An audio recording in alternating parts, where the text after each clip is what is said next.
Yang satu ini, saudara, ada uji coba makan bergizi gratis yang digelar di sekolah luar biasa di Brastagi, Kabupaten Karo, Sumatera Utara. SLB dipilih karena belum tersentuh program MBG dari pemerintah.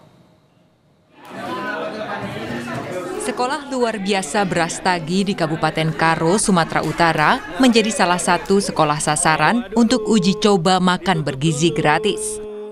Uji coba ini dilakukan oleh Kejaksaan Negeri Karo untuk mendukung program pemerintah.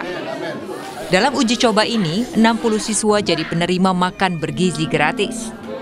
Pihak Kejari Karo memilih SLB karena sekolah luar biasa di sejumlah lokasi jarang diikutkan dalam pelaksanaan uji coba makanan bergizi. Kenapa kami pilih di SLB? Ini merupakan hal yang jarang tersentuh, Pak, supaya perhatian dari pemerintah bisa merata juga ke berbagai kalangan. Ini merupakan wujud nyata kami, aksi kami dalam melaksanakan program pemerintah dalam makan bergizi gratis. Diharapkan uji coba makan bergizi gratis ini dapat membantu pemenuhan gizi anak-anak berkebutuhan khusus di wilayah Kabupaten Karo.